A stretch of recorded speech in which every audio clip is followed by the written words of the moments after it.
Hello, everybody. Welcome to episode 16 of the Royal Rams Report, emanating from Bighorn Castle here in fabulous Las Vegas. I'm Vegas Mike, and I'm your host. Don't forget to subscribe. Hit that subscribe button. I really appreciate it if you would. Thanks so much. All right, it's 29ers week. And we'll start out today with a Rams public service announcement. That's right. If you didn't see it, here it is again. That's right. All right, now a recap of the Saints game. Matthew Stafford continues on an MVP pace, leading the league in touchdowns. The touchdown to Puka was double sick. Both the throw and the catch were unbelievably impressive. And Devontae caught two more from Matthew. Kyren Williams did what Kyren does, another touchdown and going over 100 yards. And Corum looked crisp coming off the bench. On defense, Braden Fisk got his first sack of the season. Emmanuel Forbes continues to improve every game and got his first pick of the year. The defense continues to smother their opponents, holding them under 10 points a game for the third straight game. Once again, the kicking game continues to be a problem for us. It must be fixed now, or whatever it takes. A new snapper, a new holder, a new kicker, a new coordinator. Something has to change, or it will continue to bite us in the ass. But overall, it was a dominant performance. Time for our Rams 29ers team comparisons, starting with quarterback. Matthew Stafford is playing at an MVP level and should be the leader in that category, leading the leagues in touchdowns versus either Turdy or Mac Jones, who is playing over his head so far and is clearly an advantage for Matthew Stafford here. The tandem of Kyren and Blake Corum are starting to click on all cylinders versus their aging, overused, lost a step McCaffrey and nothing else to speak of in that backfield. Advantage Rams. Next is wide receiver. I believe we have the best starting tandem in the league with the beast Puka and the man Devontae, plus Whittington and Xavier Smith versus Jennings and Demarcus Robinson, and who? Clear advantage Rams here. Our offensive line is finally healthy and rounded into shape. They're protecting Matthew Stafford and blowing up big holes for the running game versus the 49ers, who have Trent Williams and a pedestrian rest of their offensive line. Again, I feel the advantage here goes to the Rams.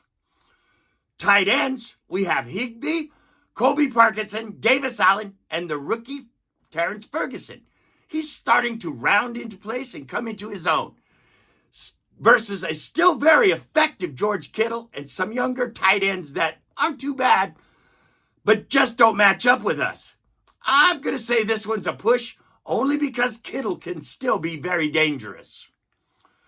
The kicking game, well, it's still not good. I'm not sure what's going on with it. I don't think it's Cardi by himself, but one thing is for sure, it needs to be fixed now, giving the nod to the 29ers in this particular category. This brings us to the defense. We'll start out with the defensive line. Okay, people, the Rams' defensive line is insane. I don't even think I have to talk about how much better they are talent-wise and production-wise than the 29ers front five. Advantage, Rams all day. Middle linebacker with no Fred Warner playing back there and backups playing for the Niners, while Nate Landman is proving to be a star in this league. Omar Speights is a heat-seeking missile, and Sean Dolak, the rookie, can step in and play right now if needed. This advantage goes to the Rams also. Our secondary has really stepped it up recently. Emmanuel Forbes is playing great. Got his first pick, but his tackling is what's so amazing in the run support. He and the Land Shark are playing well. And what puts the Rams over the top are our safeties. Captain Q and Kitchens are the difference, giving the advantage to the Rams here. Rams are clearly the better team, winning 7 of the 9 comparisons. The 29ers only bringing in the kicking game in their favor. If the incompetent and pathetic referees stay the fuck out of the game and don't mess it up too bad, then we should win easily. But I know better and have seen too many bullshit calls by the clowns wearing stripes. And crazy things happen. But I still think the Rams win here, just closer than it should be, 27-20. Okay, we're going to wrap it up right now. We're going to do our memorabilia spotlight.